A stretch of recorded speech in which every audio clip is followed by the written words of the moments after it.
예배를 드리나 진리와 또 신령과 진정으로 하나님 앞에 예배할 수 있는 우리 모두가 되기를 소망합니다. 하나님께서 오늘도 우리에게 예비하신 은혜를 준비하시고 우리를 기다리고 계신 줄 믿습니다. 우리가 마음을 모아 주님의 말씀을 집중하여 듣고 우리의 마음밭을 옥토와 같이 준비할 때 하나님 말씀이 여러분의 마음 가운데 심겨져 30배, 60배, 100배의 열매를 맺을 수 있게 되기를 소망합니다. 이번 주 암송 구절 우리 먼저 같이 암송하고 하나님 말씀을 함께 나누도록 하겠습니다. 데살로니가 후서 3장 16절 말씀 같이 암송해 보겠습니다. 시작. 평강의 주께서 친히 때마다 일마다 너희에게 평강을 주시고 주께서 너의 모든 사람과 함께 하시기를 원하노라. 데살로니가 후서 3장 16절 말씀. 아멘. 한 주간 이 말씀 열심히 암송할 수 있게 되기를 바랍니다. 오늘 우리에게 주시는 하나님의 말씀은 요한복음 8장 31절에서 36절까지 있는 말씀을 함께 나누도록 하겠습니다. 신약성경 159쪽에 있는 요한복음 8장 31절에서 36절까지 있는 말씀 우리 한 목소리로 같이 읽겠습니다. 시작. 그러므로 예수께서 자기를 믿은 유대인들에게 이르시되 너희가 내 말에 거하면 참으로 내 제자가 되고 진리를 알지니 진리가 너희를 자유롭게 하리라. 그들이 대답하되 우리가 하나님의 자손이 아브라함의 자손이라 남의 종이 된 적이 없거늘 어찌하여 우리가 자유롭게 되리라 하느냐. 예수께서 대답하시되 진실로 진실로 너희에게 이르노니 죄를 범하는 자마다 죄의 종이라. 종은 영원히 집에 거하지 못하되 아들은 영원히 거하나니 그러므로 아들이 너희를 자유롭게 하면 너희가 참으로 자유로우리라. 아멘. 진리가 너희를 자유케 하리라 라는 제목으로 함께 은혜를 나누겠습니다. 참 안타까운 사실 중 하나는 인간은 실패를 통해서 배운다라는 것입니다. 실패는 너무나 아픈 것이죠. 실패하기를 원하는 사람은 없을 것입니다. 더군다나 실패하는 자녀의 모습을 바라보는 부모님의 마음은 그 실패를 하는 자녀들보다 더 아픈 것이죠. 이 실패의 경험은 때때로 평생의 무거운 짐이 되거나 혹은 트라우마가 되어져서 평생 그 실패에 대한 이 기억과 또 이 무거운 짐을 지고 살아가야 되기도 합니다. 그런데 이 세상에는 모든 사람들 가운데 실패를 한 명도 하지 않은 사람이 없는 것처럼 실패는 모든 인간에게 있어서 반드시 거쳐가야만 하는 그런 통과 의례 같은 것이죠. 성공한 CEO들에게 물어본다면 당신의 성공에 가장 중요한 역할을 한 것은 무엇입니까? 라고 물어볼 때 대부분의 CEO들이 그것은 바로 나의 실패의 경험입니다 라고 대답을 한다고 합니다. 또 한 가지를 물어본다고 합니다. 그러면 그 실패의 경험이 또 있다고 하면 그 경험을 통해서 무언가 많은 것을 배우기 때문에 그 실패를 또 경험하시겠습니까? 라고 물어본다면 한 명도 빠짐없이 나는 그 실패를 다시 경험하고 싶지 않습니다 이렇게 대답을 한다는 거예요. 참 안타까운 그런 모습이죠. 또 인간은 결핍을 통해서만 과거의 은혜를 깨달을 수 있습니다. 이 결핍이라는 것, 그것은 빼앗긴다는 것이죠. 빼앗겨 봐야 그것이 얼마나 소중한 것임을 알게 된다라는 것입니다. 예배를 드릴 수 없는 상황이 되어 봐야 예배가 얼마나 소중한 것임을 알게 되는 것, 마스크를 끼고 살 수밖에 없는 상황이 되어 봐야 마스크 없이 살았던 그 때가 얼마나 좋았는지 그냥 숨을 쉬는 것만으로도, 예전에 여러분 황사가 있다고 얼마나 우리가 불평을 많이 했습니까? 얼마나 대기 공기가 안 좋다고 이야기를 했습니까? 그런데 최근에 그런 생각도 들더라고요. 황사도 좋으니까 마스크를 벗고 그냥 살 수만 있어도 좋겠다, 이런 생각도 하게 되는 것이죠. 자유를 빼앗겨 버리니까 그 자유가 얼마나 소중한 것임을 알게 되는 것이죠. 얼마나 많은 예배들을 우리가 수없이 소중한 줄 모르고 놓쳐버렸는가, 그것을 이제 알게 되는 것이죠. 숨을 쉴 수 있다는 것이 얼마나 큰 은혜였는데 그것을 정말로 깨닫지 못하고 살았다, 이런 생각을 하게 되는 것이죠. 아이들이 학교 가기를 좋아하나요? 안 좋아하나요? 아이들이 학교 가는 거 별로 좋아하지 않습니다. 그런데 요즘 아이들한테 물어보면요, 학교 가고 싶다고 그래요. 학교 가고 싶다고. 저희 막내 예담이가 유치원에서 일주일 동안 방학하고 이제 방학이 끝나고 다음 주에, 뭐 이번 주에는 코로나 때문에 그 유치원에 못 가지만, 코로나 그 일주일 방학 끝나고 유치원에 가게 될 월요일 날 유치원에 가고 싶지 않다고 그럴 줄 알았어요. 예담아, 너 유치원에 이제 내일이면 가야 되는데 어떻게 가고 싶어? 안 가고 싶어? 내일 유치원 가? 예! 하면서 너무 좋아하더라고요. 유치원 가고 싶은지 그렇게 몰랐는데 유치원에 못 가니까, 아무리 집에 있는 것도 좋지만 집에 있는 것도 하루 이틀이죠. 계속 집에 있다 보면 유치원에 가서 선생님들하고 노래도 부르고 뭐 만들기도 하고 친구들하고 놀고 하는 게 이제 좋게 느껴지는 것이죠. 아이들 학교 가기 싫어하지만 요새 아이들 학교 가고 싶어 합니다. 또 부모님들은 아이들이 학교에 간다는 것이 얼마나 감사한 일인가를 아마 많이 느끼실 거예요. 아이들이 집에만 있으니까, 그 사랑스러운 아이들도 집에만 있으니까 사랑스럽게만 보여지지 않는 것이죠. 우리에게 이것이 빼앗겨 버려야 결핍이 생겨야만 그것을 우리가 깨닫는 거예요. 우리는 결핍이 생기기 전에 알아야 되는데, 여러분, 제가 지금 이 설교를 하는 이 순간에도 사실 감사할 일들이 너무나 많은데 우리가 감사하지 못하고 살아가는 것이죠. 그 어떤 것이 또 빼앗겨 보면, 그것도 참 감사할 일인데 라고 생각을 하게 되는 것입니다. 그래서 우리는 어떻게 해야 됩니까? 될 수 있으면 모든 것으로 인하여 하나님 앞에 감사하는 그런 영적인 습관을 가져야만 합니다. 여러분, 금호중앙교회 모든 성도님들, 모든 것으로 인하여 하나님 앞에 감사할 수 있는 그런 감사의 인생들이 다 되시기를 주님의 이름으로 축복합니다. 아멘. 지난주 암송 구절이었죠. 디모데전서 4장 5절, 4절 5절 말씀.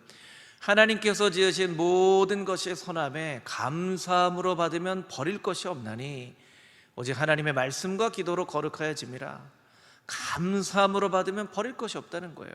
여러분, 우리가 불평하고 짜증내는 그 많은 것들 감사함으로 받으면 버릴 것이 없다고 하시는데, 우리가 정말 지금 이 순간에도 모든 것으로 인하여서 하나님 앞에 감사할 수 있는, 걸어 다닐 수 있다는 것으로도 감사하고, 손이 있다는 것으로도 감사하고, 찬양할 수 있는 목소리가 있다는 것으로 감사하고, 우리가 볼 수 있는 눈이 있다는 것으로도 감사하고, 이렇게 대한민국이라는 나라에 있다는 것만으로도 감사하고, 먹을 것이 있다는 것만으로도 감사하고, 감사할 일들이 얼마나 많은지 몰라요. 특히 요즘과 같은 때에는 우리가 감사로 우리의 마음을 더욱더 굳건히 지켜야만 한다는 것입니다. 데살로니가전서 3절 9절 말씀에 보면 이런 말씀이 있습니다. 우리 자막을 통해서 같이 한 목소리로 읽어볼까요? 시작. 우리가 우리 하나님 앞에서 너희로 말미암아 모든 기쁨으로 기뻐하노니 너희를 위하여 능히 어떤 감사로 하나님께 보답할까? 데살로니가 교인들을 향한 사도 바울의 고백이죠. 그 하반절에 너희를 위하여 능히 어떤 감사로 하나님 앞에 고백할까? 너희로 말미암아 어떻게 감사하여야 하나님께 그 감사를 보답할 수 있을까? 이 데살로니가 교인들을 말하는 너희를 위하여, 이것에 우리의 다른 모든 것을 이렇게 접목을 하며, 때로는 우리의 자녀들을 위하여 능히 어떤 감사를 드린다고 하나님 앞에 보답할 수 있을까? 교회를 생각하면 금호중앙교회를 위하여 어떤 감사를 하나님 앞에 드린다고 하나님께 감사할 수 있을까? 또 건강이라고 생각하면 건강을 인하여 어떤 감사를 하나님 앞에 드린다고 그 하나님의 은혜에 보답할 수 있을까? 이렇게 우리가 살아가야만 하는 거예요.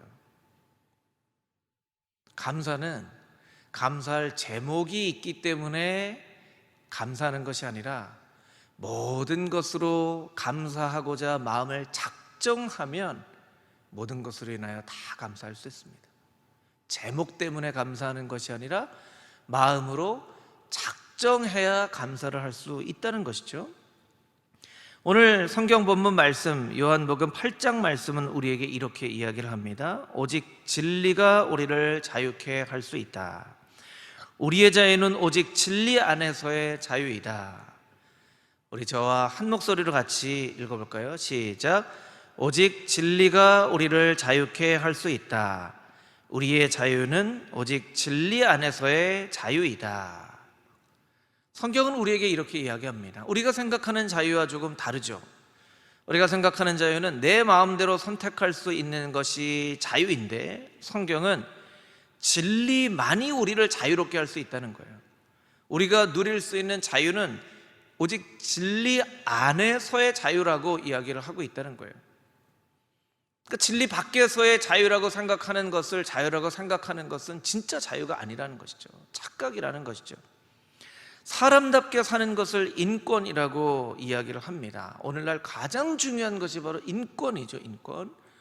인권이 아마 이 가치 중에 제일 높은 가치에 있는 것 같아요. 그래서 차별금지법 같은 경우에도 모든 사람이 차별 없이 그 인권을 누리며 살아갈 권리가 있다라고 주장을 하는 것이죠. 사람들이 인권을 넘어서서 동물권을 얘기를 하기도 합니다. 동물권. 그래서 때로는 동물을 학대했다는 이유로 사람이 감옥에 가기도 해요. 우리가 동물을 학대해서는 안 되겠지만 좀 생각을 해볼 필요가 있다는 것이죠. 동물을 학대했다고 사람이 감옥에 가는 것, 그것이 어떤 것인가. 이 동물권이라는 것은요, 사실은 이야기된 지가 참 오래된 것입니다. 1970년 후반에 철학자인 피터 싱어가 이야기를 한 것이죠. 동물도 지각, 감각, 능력을 지니고 있으므로 보호받기 위한 도덕적인 권리를 가지고 있다라고 주장을 했어요.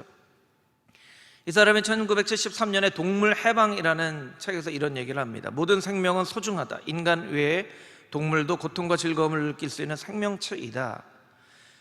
동물권을 주장하는 사람들은 적절한 환경 속에서 살아갈 수 있어야 되고, 인간의 유용성에 따라, 인간이 그 동물을 유용하냐 유용하지 않냐를 보는 거에 따라서 가치가 결정되어지지 않고 그 동물은 동물 자신이 누릴 수 있는 동물권이 있다는 거예요. 그게 점점 더 강조가 되고 있죠. 그런데 동물권을 주장하는 사람들 중에는 강아지에게는, 우리가 애완동물로서는 강아지에게는 동물권이 적용이 되면서도 우리가 식탁에 올라오는 고등어한테는 동물권이 있다고 생각하지 않아요. 그러면 강아지에는 동물권이 있고 고등어에게는 동물권이 없는 것입니까? 이렇게 보면 모기도 동물이고 뱀도 동물이죠. 모기는 피 빨아먹을 자유와 권리가 있어요. 그럼 모기가 이렇게 막 피를 빨아먹을 때 모기를 탁 이렇게 잡으면 안 되는 거죠. 모기의 동물권을 훼손시키는 일이 되기 때문입니다. 뱀은 어떤 위험한 상황에 닥쳤다고 인식할 때 그 위험을 주는 대상을 물어버릴 자유와 권리가 있는 거예요. 그러면 뱀이 물도록 우리가 놔둬야 되는 거죠. 그게 동물권이에요. 여러분 생각해 보십시오. 사람들이 생각하는 자유와 권리는 이런 거예요. 이게 진짜 자유와 권리라고 할 수 있겠냐라는 것이죠. 그것이 모두 다 잘못됐다는 것이 아닙니다. 그런데 진리라고 하는 틀 안에 있을 때만 진정한 자유를 누리게 되는데, 그 진리의 밖을 벗어나면 이제 어떤 일이 생기냐면 자유와 자유가 서로 부딪히고 자유와 자유가 싸우게 되는 거예요. 어떤 사람은 조용히 지낼 권리가 있고 어떤 사람은 자기가 원하는 것을 이야기할 권리가 있다는 거예요. 집회들이 많이 일어나는데 집회할 자유는 있지만 그 집회하는 장소 주변에 있는 사람들은 늘 시끄럽게 되는 거예요. 그러면 그 사람들의 권리는, 자유는 왜 지키지 않느냐는 거죠. 듣고 싶지 않을 권리가 있다는 거예요. 근데 그 사람들의 자유와 권리는 무시하면서도 집회를 할 권리는 있다라고 생각을 하게 되는 거예요. 이것이 바로 진리 밖에 있는 그런 자유와 권리라는 것이죠. 얼마 전 8월 16일에 뉴스에 이런 뉴스가 나왔습니다. 한 대구의 사립학교에서 그 사립학교의 규정은 교복을 입고 머리를 단정하게 스포츠로 깎는 그런 이 남자 사립고등학교예요. 그런데 그 사립고등학교에 몇몇 학생들이 국가인권위원회에 진정을 했어요. 스포츠 머리를 하는 것은 우리의 두발 자유권을 훼손하는 일이니까 국가인권위에서 이것을 판단해 주십시오. 그런데 국가인권위에서 그것은 두발 자유권을 침해하는 일이기 때문에 학교는 학생들에게 두발 자유할 권리를 줘라, 이렇게 판결을 했어요. 여러분 생각해 보세요. 그렇게 국가가 모든 것을 정하게 된다면, 예를 들면 이런 거죠. 이게 적절한 예인지는 모르겠지만 이런 거죠. 아빠가 있어요. 저희 집 같은 경우에 언니가 있습니다. 또 동생이 있어요. 근데 동생하고 언니 누나들하고의 관계가 있어요. 그러면 아빠가 그걸 일일이 다 간섭을 하면서 이렇게 해라 이렇게 해라 이렇게 해라 하면 안 되는 거죠. 그러면 누나나 형의 권위가 세워지지 않는 거죠.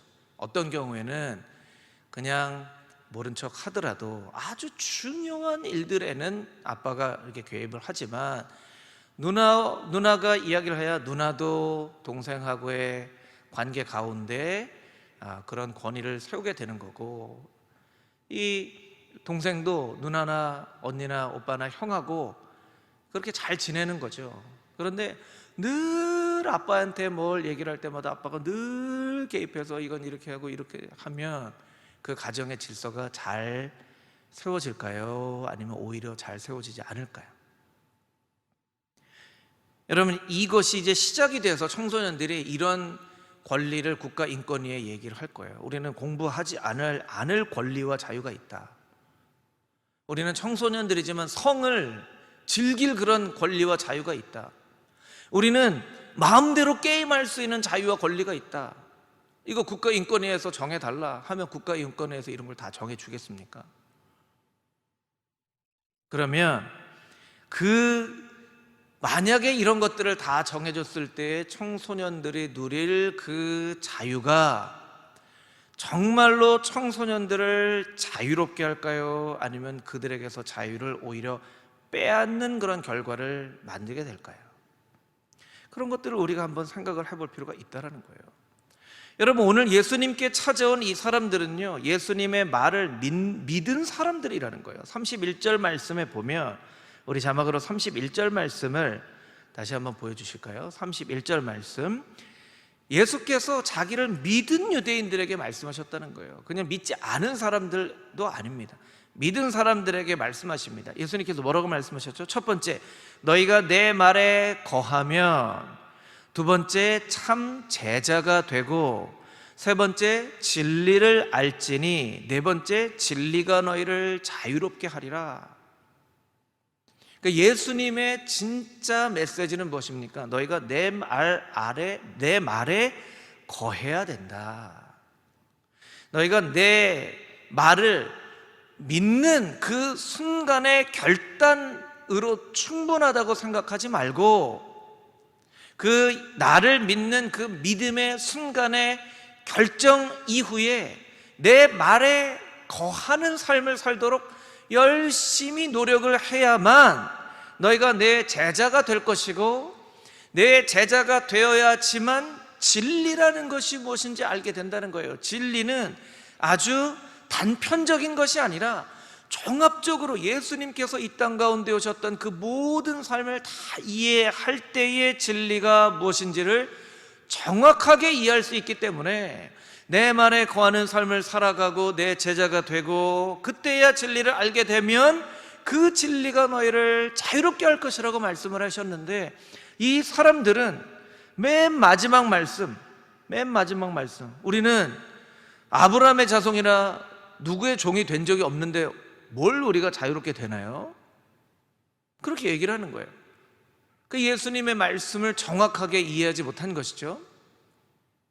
아니, 우리가 아브라함의 종인데 우리가 아무에게도 얽매여 산 적이 없는데, 우리는 한 번도 얽매여 산 적이 없습니다. 난 지금 충분히 자유롭습니다. 나를 어떻게 더 자유롭게 하신다는 거죠? 이렇게 물어보는 것이죠. 그러니까 예수님께서 뭐라고 말씀하십니까? 진실로 죄를 범하는 자마다, 34절 말씀엔 죄를 범하는 자마다 죄의 종이다. 죄를 범하는 자마다 죄의 종이라는 거예요. 너희가 자유롭다고 하지만 죄를 짓게 되면 죄에 얽매이는 사람이 되어지기 때문에 너희는 자유롭다고 생각하지만 실제는 너희가 죄의 종으로서 살아가는 것이다. 그래서 36절 말씀에 아들이 너희를 자유롭게 할 때야 참으로 자유로우리라, 참으로 자유로우리라 라고 말씀해 주셨다는 거예요. 그러니까 예수님께서 말씀하시는 것은 표면적인 자유가 있고 참된 자유가 있다는 것이죠. 표면적인 자유는 혈통으로부터 받는 자유입니다. 아브라함의 자손이기 때문에 누릴 수 있는 자유이지만 아브라함의 자손일지라도 죄에 얽매여 살아가게 된다면 참 자유인은 아니라는 거예요. 예수님께서 뭐라고 말씀하십니까? 예수님을 믿을 때야 참으로 자유인이 된다는 거예요. 여러분, 이 코로나 때문에 우리가 자유롭지 못하죠. 자유롭게 예배를 드리지 못합니다. 그런데 이 말씀으로 우리의 삶을 비춰본다면, 그러면 우리가 이 금호중앙교회에 모여서 마음껏 찬양하고 예배하는 그런 예배의 자리에 있다고 한다면, 그러면 이 자리에 나온 사람들은 모두 다 참으로 예배를 드리는 사람입니까? 아닙니다. 몸은 이 자리에 있지만 생각은 다른 데가 있고, 몸은 이 자리에 있지만 아직도 죄에 얽매여서 예배다운 예배를 드리지 못하는 사람들도 있다는 거예요. 그런데 반면에 우리가 교회에 모여서 마음껏 찬양하고 예배를 드리지 못하는 상황 가운데 있지만 예수 그리스도의 십자가의 은혜와 복음의 충만히 우리의 마음 가운데 그 은혜가 있다면 우리가 각자의 자리에서 예배를 드릴지라도 정말 진정한 예배를 드릴 수 있는 사람이 되어진다는 거예요. 왜냐하면 예수님만이 우리를 진짜로 자유롭게 하실 수 있는 분이시기 때문에 그래요. 자유롭지만 오히려 얽매여 있는 사람이 있고, 얽매여 있지만 오히려 자유로운 사람이 있죠. 여러분, 사도 바울이 옥중서신을 쓸 때 사도 바울은 자유롭지 못했어요. 아무 데도 가지 못하였고, 로마의 그 셋집에 거해서 아무 데도 가지 못했는데, 여러분, 사도 바울처럼 자유로운 사람이 없었어요. 왜냐하면 다 사도 바울을 만나러 왔었거든요. 로마의 귀족들 가문 중에서도 사도 바울을 궁금해서 만나러 왔었어요. 아마 자유로운 신분이었다면 절대로 만날 수 없었던 사람들이었을 거예요. 근데 오히려 사도 바울은 그 사람들을 로마의 감옥에서 만났다는 거예요. 그러면 사도 바울은 자유롭지 못한 사람입니까? 아니면 자유로운 사람입니까? 로마의 감옥에 갇혀 있었지만 에베소 교인들에게 편지를 썼습니다. 빌립보 교인들에게 편지를 썼습니다. 편지를 쓰고 편지를 주고받고, 몸은 갇혀 있지만 내가 너에게 편지한다 하고 그 에베소 교인들하고 이렇게 교제를 했어요. 그래서 에베소서 4장 말씀에 보면 에베소서 4장 13절에서 16절까지의 말씀을 보면, 제가 이 말씀을 한번 읽겠습니다. 우리가 다 하나님의 아들을 믿는 것과 아는 일에 하나가 되어 온전한 사람을 이루어 그리스도의 장성한 분량에 충만한 데까지 이르리니, 이는 우리가 이제부터 어린아이가 되지 아니하여 사람의 속임수와 간사한 유혹에 빠져 온갖 교훈의 풍조에 밀려 요동하지 않게 하려 함이라. 오직 사랑 안에서 참된 것을 하여, 이 참된 것이 진리이거든요. 진리. 사랑 안에서 진리를 말하여 범사에 그에게까지 자랄지라. 그는 머리니 곧 그리스도라. 그에게서 온 몸이 각 마디를 통하여 도움을 받음으로 연결되고 결합되어 각 지체의 분량대로 역사하여 그 몸을 자라게 하며 사랑 안에서 스스로 세우느니라. 에베소 교인들아, 너희가 자유가 있지만 너희는 어찌하여 어린아이처럼 세상의 속임수와 간사한 유혹과 온갖 교훈의 풍조에 밀려 요동하는 삶을 살아가느냐? 아니 그렇게 자유로운 삶을 살면서도 어떻게 세상 온갖 풍조에 밀려 요동치는 삶을 살아가느냐? 나는 감옥 안에 갇혀 있지만 그리스도 예수의 사랑 안에서 온전한 사람으로 자라나고 있다라고 에베소 교인들에게 말하는 거예요. 누가 진짜 자유인입니까? 누가 진짜 자유인입니까? 여러분은 오늘 온라인으로 각자의 자리에서 예배를 드리고 있는데 여러분의 예배는 자유로운 예배입니까? 자유롭지 않은 예배입니까? 그럼 교회에 올 수 있으면 자유로운 예배이고 교회에 올 수 없으면 자유롭지 않은 예배인 것입니까? 우리가 입으로 찬양을 하면 자유롭게 찬양하는 것이고 마음속으로 정말 간절하게 찬양을 하면 이것은 아무리 간절하게 찬양을 한다 하더라도 자유롭지 않은 찬양이 되는 것입니까? 그렇지 않다는 거예요. 성경에서 뭐라고 말씀하십니까? 오직 예수 그리스도께서만 참 자유를 주시는 분이시다. 예수 그리스도를 믿으면 우리는 어디에서든지 참 자유를 누리면서 예배도 드리고 살아갈 수 있다는 거예요. 예전에 축구선수 이영표 선수 여러분 다 아시죠? 이영표 선수가 했던 말 가운데 제가 이 말이 참 제 마음 가운데 와 닿더라고요. 어린 선수들에게 이야기를 하는 거예요. 얘들아, 지금 니네가 하고 싶은 것만 하면 나중에는 어떻게 되는지 아니? 꼭 해야 할 일들만 하면서 살게 될 거야. 그런데 지금 꼭 해야 할 것을 하고서 살아가면 나중에는 니네가 정말로 하고 싶은 것들을 하면서 살게 된다. 그렇게 얘기를 해줬어요. 좀 헷갈리시죠, 여러분? 네. 이게 무슨 얘기냐면 지금 꼭 해야 될 것을 해야 된다는 거예요. 이거 이제 축구 선수들에게서는 연습이죠, 연습과 훈련. 혹독하게 연습하고 훈련하는 것. 혹독하고 연습하고 훈련하는 것. 여러분 연습하고 훈련할 때 때로는 연습이 재미있을 때도 있지만 연습이 너무 지긋지긋하게 싫을 때도 있죠. 너무너무 지긋지긋하게 싫을 때도 있어요. 피겨스케이트 김연아 선수가 밴쿠버 동계올림픽에서 금메달을 땄는데 김연아 선수의 히스토리를 보면 한때는 너무너무 스케이트 타는 게 지긋지긋해서 6개월인가를 그냥 스케이트장에도 안 가고 포기했던 때도 있었대요. 그런데 다시 마음을 먹고 다시 훈련을 한 거죠. 그러니까 지금 너무 힘들지만 반드시 해야 할 것을 하며 살아가면 나중에는 내가 하고 싶은 것을 하면서 살아가게 되는 거예요. 그러니까 예수님께서 뭐라고 말씀하십니까? 너희가 내 말 안에 거하며 살아가는 것, 그게 참 쉽지는 않은 일이 되어질 수 있지만 내 말 안에 거하고 참 내 제자가 되면 그때는 진리를 알게 될 텐데 진리가 너희를 자유롭게 할 거다라고 말씀해 주시는 이 말씀을 아마 이영표 선수 나름대로 이렇게 얘기한 일맥상통한 말씀이라고 할 수 있겠죠. 여러분 요즘과 같은 시대에 우리가 이것을 이렇게 적용을 할 수 있겠죠. 우리가 지금은 아무리 교회에 나와서 예배를 드리고 싶어도 지금은 어떻게 됩니까? 꼭 해야 할 것들, 우리가 코로나19가 확산되어지지 않도록 꼭 해야 할 것들을 해야 됩니다. 꼭 해야 돼요. 여러분 저는 개인적으로 보면 그 어떤 사람보다도 더 현장에서 성도들이 함께 모여서 예배 드리는 것을 원하는 사람이에요. 정말로 원하는 사람이에요. 하지만 지금은 그럴 때가 아니에요. 지금은 힘을 합해서 이 코로나19 확산을 막을 때입니다. 막을 때.